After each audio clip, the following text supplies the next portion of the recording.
Hello everyone, स्वागत सत्कार और अभिनंदन आप सभी का एक बार फिर से कॉन्सेप्ट आरएनए परिवार के इस यूट्यूब चैनल पे आप सभी का स्वागत करता हूं मैं।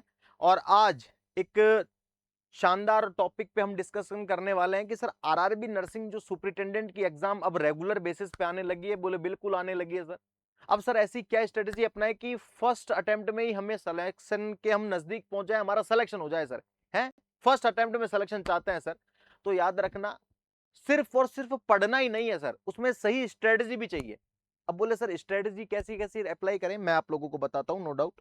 यहां पे देखो, सबसे पहले अगर हम बात करें कि आरआरबी के अंतर्गत आरआरबी नर्सिंग जो सुपरिटेंडेंट है इसके अंतर्गत बोले सर हमें फर्स्ट अटेम्प्ट के अंतर्गत सिलेक्शन स्ट्रेटजी चाहिए। तो सबसे पहले याद रखना, एक मेरा जो selection number strategy number first है वो ये 70% समय नर्सिंग सब्जेक्ट को देना है।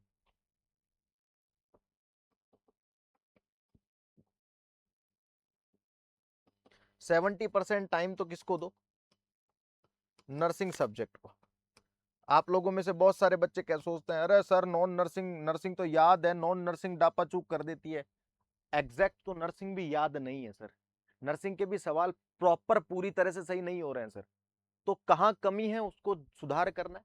अब 70% टाइम आपने क्या कर दिया सर, नर्सिंग के सब्जेक्ट को दे दिया। ठीक है, बोले दे दिया सर। अब देने से ही क्या मतलब है सर, स्टैंडर्ड बुक्स लियो। देखो इसमें क्या करना होता है, अब आपको स्टैंडर्ड बुक आप अप्लाई करो। स्टैंडर्ड बुक्स आपको क्या करना है, पढ़ाई करना है। स्टैंडर्ड्स बुक्स होनी चाहिए, साथ ही लिख लेना आप सभी बच्चे, स्टैंडर्ड बुक के साथ प्रीवियस ईयर के क्वेश्चंस को खत्म करना है पीवाईक्यूज सॉल्व करना है इसमें। सीधी सी बात है सर, पीवाईक्यूज जो अब यहाँ पे एक बात आ गई, बोले सर आपने यहाँ पे कह दिया पीवाईक्यू सोल्व करो। बिल्कुल बेटा, याद रखिएगा, जो पीवाईक्यूज जो होती है ये गेम चेंजर होता है। ये गेम चेंज करके रख देता है भाई साहब। हाँ, सिलेक्शन को बिल्कुल नजदीक। याद रखना, पीवाईक्यूज जो प्रीवियस ईयर के सवाल, जैसे पीवाईक्यूज किस किस के अप्लाई करे सर, अरे आरआरबी के अंतर्गत जितने आए हैं, एम्स के पेपर है आप लोगों के पास है, ईएसआईसी का पेपर है, डी ट्रिपल एस बी का कोई पेपर है, लास्ट 5-5 साल के पेपर, उनको बिल्कुल सोल्व करो। उनसे पता लगेगा सर आपको कि पैटर्न क्या है, एग्जाम के अंदर सवाल क्या पूछा जाता है। इससे क्या पता लगेगा, इससे पता लगेगा कि पैटर्न क्या है सर। पैटर्न क्या है पता तो चले कि इस पैटर्न पे सवाल आने वाला है सर। अगर आपने RRB, AIIMS, ESIC, D triple S B और भी सेंट्रल गवर्नमेंट की एग्जाम, केजीएमयू, जीएमसीएच है, जो मर्जी मिल जाए, सबके 5-5 साल के पेपर लगा लो भाई साहब, मजा आ जाएगा सर। ये होती है स्ट्रेटजी नंबर 2। पहली तो हो गई, 70% टाइम नर्सिंग को देना है, नॉन नर्सिंग पे भी बात करूंगा मैं, रुको।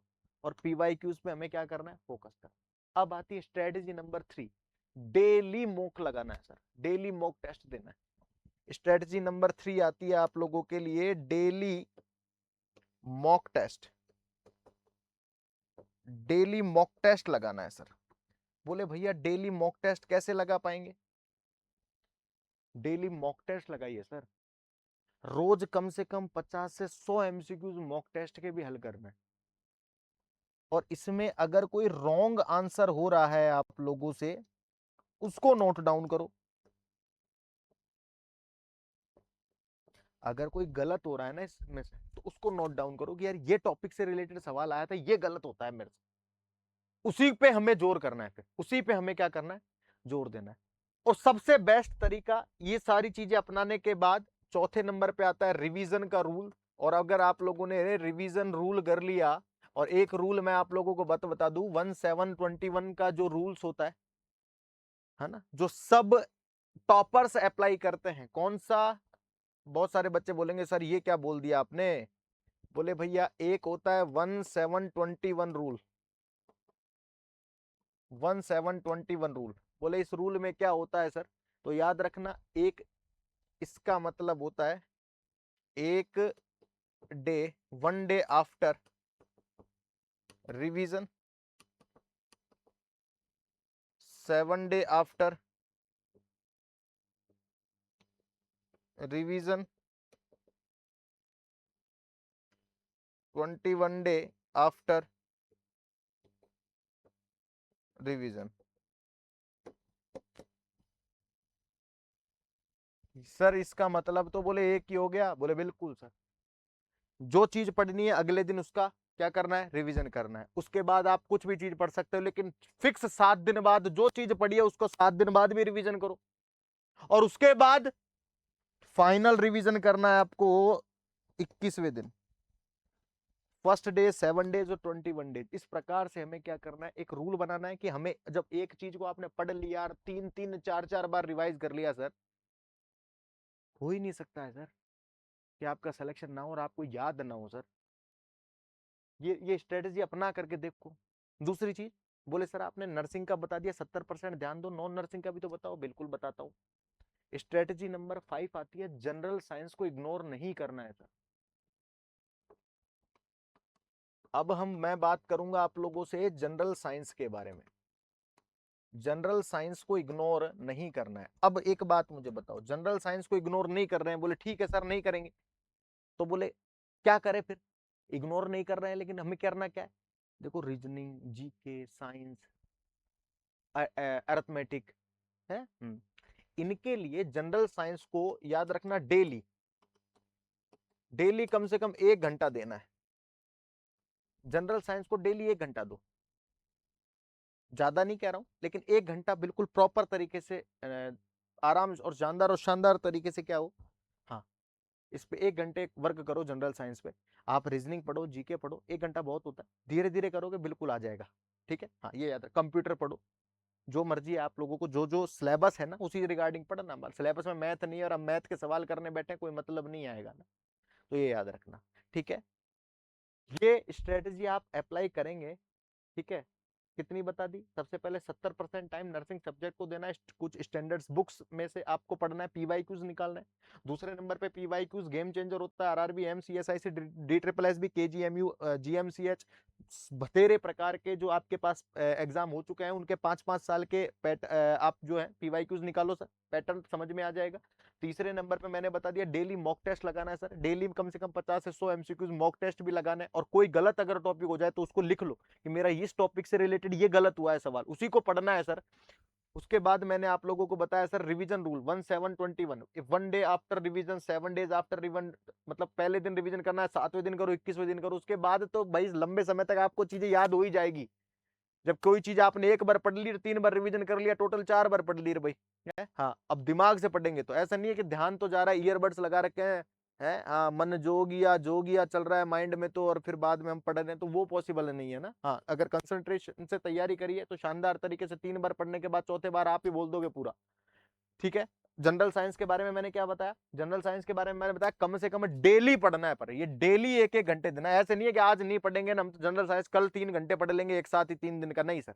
डेली पढ़ना है, अपडेटेड रहना है, न्यूज़पेपर पढ़ने, क्या चल रहा है मार्केट के अंतर्गत, क्या चल रहा है हमारे देश में, सब कुछ पता। मार्केट का मतलब आपके घरों के आसपास वाला मार्केट नहीं, मार्केट का इन द सेंस क्या चल रहा है हमारे देश में, कौन सा युद्ध क्या चल रहा है, कौन से खेल क्या मिल रहे हैं, मतलब ये देखो करंट अफेयर्स भी बिल्कुल बहुत इंपॉर्टेंट रोल प्ले करती है, तो इन सब चीजों से याद रखना। ठीक है, हाँ, और एक और बात मेरी याद रख लेना कि आरआरबी में सिलेक्शन बेटा किस्मत में नहीं, अगर आरआरबी में सिलेक्शन किस्मत से नहीं मिलता है बेटा, कंसिस्टेंसी से होता है ना। हाँ, किस्मत तो उनकी भी होती है जिनके हाथ नहीं होते, है ना। हाँ, कहते हैं ना लकीरों में तो मेरी किस्मत बहुत बढ़िया है, जिनके हाथ नहीं है उनकी भी किस्मत होती है। तो आरआरबी में सिलेक्शन किस्मत से नहीं होता है, याद रखना, कंसिस्टेंसी से होता है। 6 महीने की ईमानदार तैयारी आपकी पूरी जिंदगी बदल सकती है भाई, है। आज से ही शुरू करना है सर। और फर्स्ट अटेम्प्ट में सिलेक्शन लेने वाले बच्चे होते हैं ना, हाँ, वो कभी भी पहला डे ऐसे नहीं कहते कि हम कल से पढ़ेंगे, वो आज से ही शुरू कर देते हैं। ठीक है, तो ये याद रखना, जानदार स्ट्रेटेजी आप लोग अप्लाई करके देखिए, फायदा होगा। साथ ही आप लोगों को पता है कि कॉन्सेप्ट आरएनए परिवार अभी रिसेंटली मानसून फेस्टिवल मना रहा है भैया। क्या मना रहा है? मानसून फेस्टिवल सेलिब्रेट कर रहा है, जिसके अंदर 25% का डिस्काउंट, 2 महीने की extra course validity, coupon code monsoon याद रखना। बिहार सीएचओ का बैच लॉन्च कर दिया, 30 जुलाई से शुरू हो रहा है। कब से? 30 जुलाई से बैच शुरू हो रहा है, याद रखना, नया बैच है। बिहार स्टाफ नर्स का और नर्सिंग ऑफिसर का भी नया बैच है, ये भी 30 जुलाई से शुरू हो रहा है। इस पे भी 25% डिस्काउंट, 2 महीने के एक्स्ट्रा कोर्स वैलिडिटी, ये भी मानसून कूपन कोड इस पे भी यूज करना है। नॉरसेट 12 प्रारंभ 2.0 गोल्ड स्टैंडर्ड बैच, ये भी जानदार तरीके से। इसके अलावा हम बात करें NORCET 11 MCQs batch, nursing officer Vijay live from classroom batch, Rajasthan staff nurse का नर्सिंग ऑफिसर का गोल्ड बैच, और जितनी भी बुक्स है उन पे भी 20% का डिस्काउंट है। बुक्स 20 कूपन कोड यूज करके, और नॉरसेट 11 टेस्ट सीरीज पे भी आप लोगों को डिस्काउंट मिलेगा, जो कि मानसून फेस्टिवल कॉन्सेप्ट आर सेलिब्रेट कर रहा है आप लोगों के साथ। उम्मीद करूंगा वीडियो पसंद आया होगा, पसंद आया तो प्रेस द लाइक बटन और अपने दोस्तों तक शेयर जरूर करें। Thank you everyone, thank you so much, thank you.